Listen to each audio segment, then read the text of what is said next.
we have been served an incredible semi-final match of the ongoing FIFA World Cup between the English national team and the Argentine national team. A match where, there was so much, caginess, there was so much a risk at stake, because that was the final match before the World Cup finals proper, and we were served a match where, even the goals would have loved to have witnessed. And at the end of the day, England was defeated. England was bundled out of the World Cup by Argentina through goals from Enzo Fernandez and Lautaro Martinez. But if you want to know how not to play a semi-final match, watch just how England did play after they went ahead through Anthony Gordon in the 55th minute. Because right after that goal, England defended for 40 minutes, and I thought that it was hell. You understand? Because you cannot be playing in a semi-final match against Argentina, the world leaders,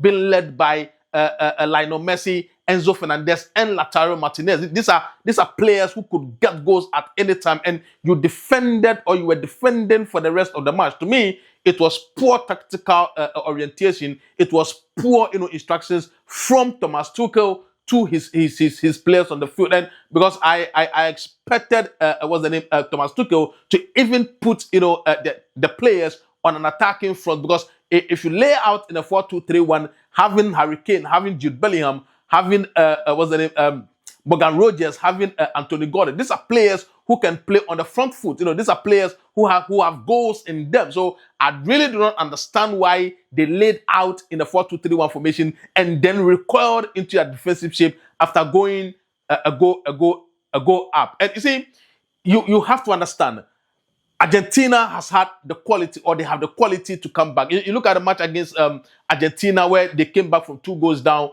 and then defeated Egypt by 3-2 in 90 minutes. And the same thing has happened today. So I thought that the English would have learned, the English would have taken a leave from that match and then gone full blazing. Because I believe that as a team, I believe that as a coach, it is better to lose playing attacking football. It is better to lose, playing expansive football. Because if you are leading Argentina in the semi-finals of the World Cup with about 35 to 40 minutes remaining for you to move into the finals, the first time since 1966, and you play like the way England did play, I think that it is murderous, it is criminal, and Thomas Tuchel would have to answer for the way the English played after they went a goal up. But it was a poor performance from the English national team, because if you look at the performances that they had put up prior to meeting Argentina, and then what they did show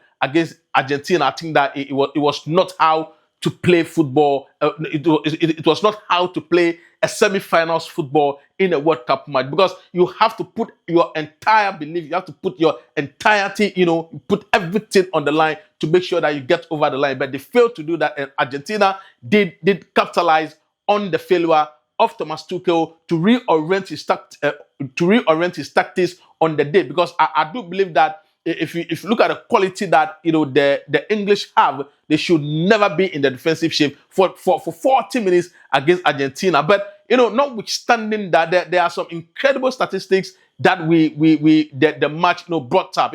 Argentina, for the first time since 2002 against Saudi Arabia, went behind in the World Cup match. Remember, in 2022, when the World Cup was hosted by Qatar, they lost their first match against Saudi Arabia, and that was the first time today against England was the second time in World Cup since 2022 that they had gone behind, or that they had gone a goal down to any opposition.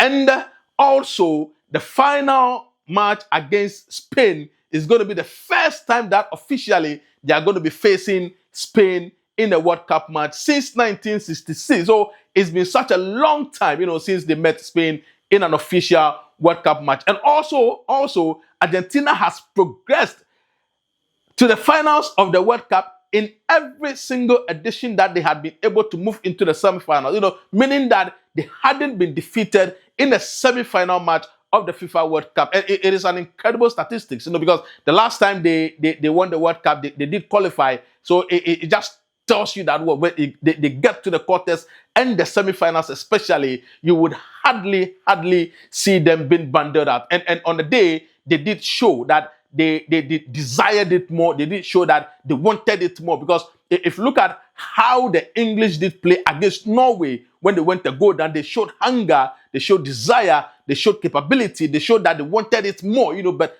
on the day where the more was asked of them, they failed to show the same attitude, they failed to show the same desire, they failed to show the same skill set and professionalism. Because you look at the match critically, and then you realize that most of their big boys did not come to the party, because the team had been dependent on Harry Kane and Jude Bellingham, and the most important day of their lives, none of them came to the party. Morgan Rogers did not come to the party, even though he was shifted to the right flank. Declan Rice did not come to the party. None of the players did come to the party today. And to me, I think that it is criminal. But I do not really lay the blame, squarely on the players as such. But I do blame Thomas Tuchel and his bench, because going up a goal against Argentina, you continue doing what you are doing, because for you to have gotten a goal means that you are doing something right. So why should you be in the defensive state from minute 55 to minute 90? To me, I think that it is not right. This is not the proper way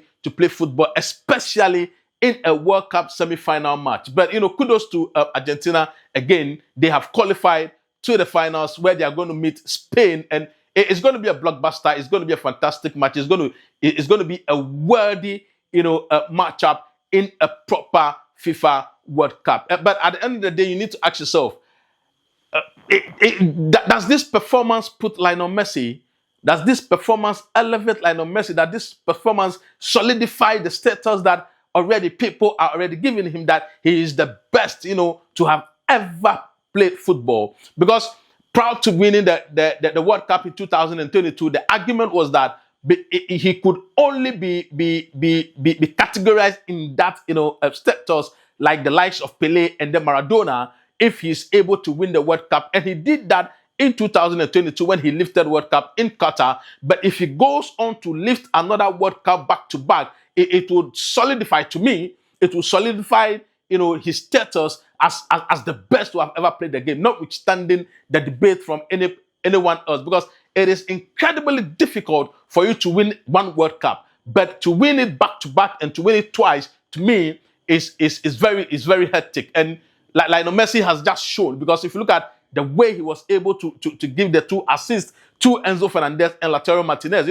notwithstanding the fact that he is 39, 39 years and playing football as if, so we have to give it to Lionel Messi. And the fact that the cast, well, when I say the cast, meaning the entirety of the Argentine national team did play for him, because he doesn't have the legs to run no more. He doesn't have the legs, to put in the yard. But the team understood that he is their best player. He is their kingpin. He is their main man. So they did the work for him. They ran the yard for him. And when they got the ball, they gave the ball to him at advantageous positions where he could hurt the English national team. And at the end of the day, that was the end result. If you watch the match carefully and from a tactical perspective, right, this match resembles the way Thomas Tuchel laid up against Man City when Chelsea won the Champions League in 2019. Because you remember very well that when Chelsea got the lead in that match against Man City, all Chelsea did was lay back. All Chelsea did was play on the defensive. You understand? And for 90 minutes, they did not really have any other meaningful chance against Man City on that particular day. And that's the same way Thomas Tuchel did play today against the Argentine national team. But you would also have to correlate this with what happened against Man City, because what's the name? England do not have that quality. England do not have the playing skill set, to be in the defensive shape for 90 minutes. Because if you compare the players that did play against Argentina and the Chelsea squad that played against Man City, they are totally different set of players altogether. And they don't have that in them to be in the defensive shape for 90 minutes. And as a coach, you have to know the strength of your players. As a coach, you have to know the strength of your opposition. And if you're in the defensive shape against Argentina for 90 minutes, to me, I think that you're going to get hurt. And exactly how Thomas Tuchel did lead to them getting ahead. And to me, I think that Thomas Tuchel must take the entire blame, or the bigger share of the blame, for their being banded out of the World Cup. Because I don't understand why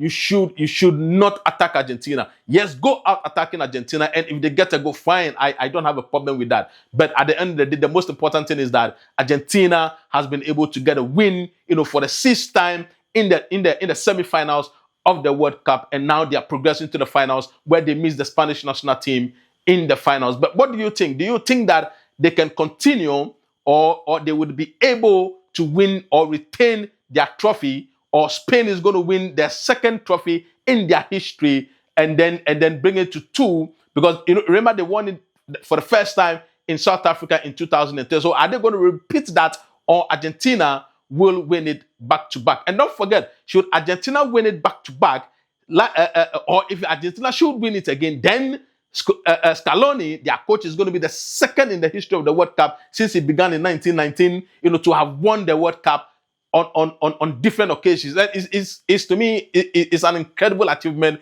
if he is able to win it back to back. What do you think? Put your comments and your suggestions in the comment section below.